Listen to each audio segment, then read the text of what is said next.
Alright, hey guys, welcome to another video. In this video, we're going to talk about the APR Dsg or TCU Tune. I just got this tune. It was about a week ago when the car got flashed, and I really enjoy this tune. I think this tune is so crucial to any car, any DSG GTI that is tuned. I mean, you don't really have to be tuned to get this TCU tune. You could just request to get it, this APR TCU tune. Pricing wise, it's around, I think my price was $699, so around $700. And then to get the car tuned, some dealers do flash or labor fees, and in my case I think it was like $40. So for the whole tune, on average you might be seeing around $740 to $750. APR may do incentives and stuff where you maybe could get that tune on a discount. I unfortunately didn't go with that, so but I'm not complaining because I really think now that I have the tune, the car is going to be a lot more safer, and longevity of the DSG will definitely be a thing. And of course, if you guys can sort of see of the window, we got some rain, which is not unusual for New Hampshire at this moment. It's springtime, and the temperature right now is 61, and it's at the beginning of May, and yeah, so go figure. I really recommend this tune.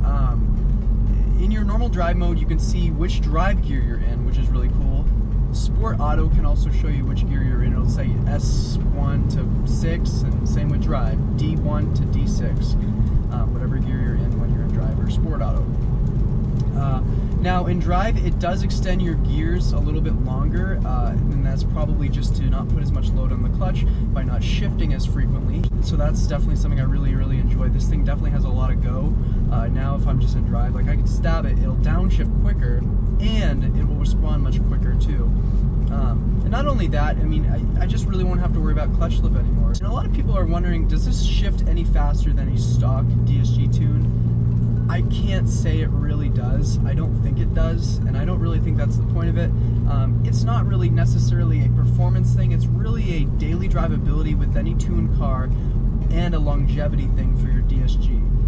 Now it does increase clamping force, and as you guys would expect, that may hurt the life of your DSG, but driving a tuned car on a stock DSG tune really hurts the life of it. So it's a win-lose, but at the same time you're more so winning with this tune. I really like this DSG tune. Driving it now in drive, I finally don't have to put it in manual mode and shift down and shift up when I'm going up hills, because before the car wouldn't do it. Before the car would just kind of really climb in like super tall gears. Probably like I would see myself going up really tall inclines in 5th gear, and that was just ridiculous. So now I don't have to do that anymore.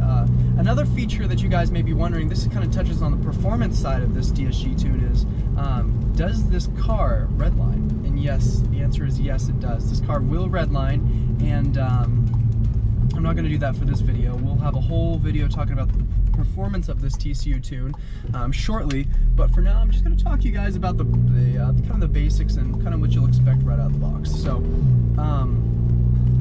yes, this car definitely, drivability wise, it's super nice now.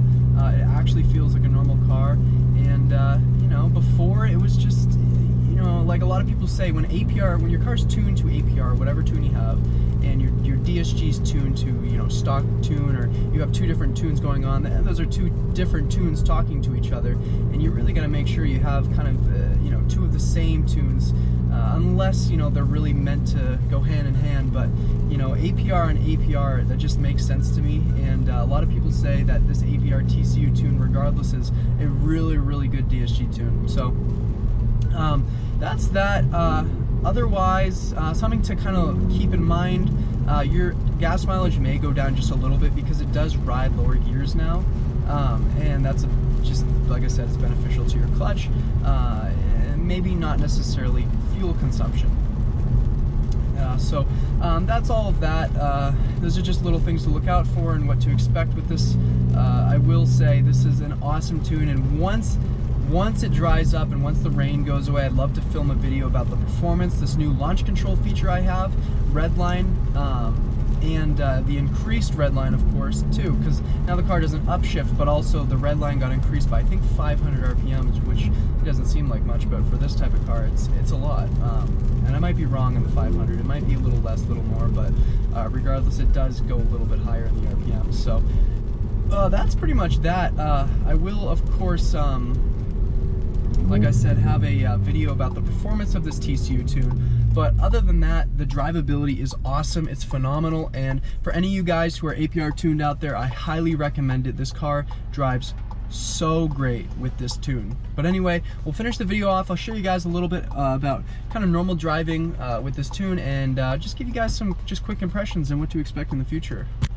So anyway, thank you guys so much for watching, and I'll catch you guys in the next video.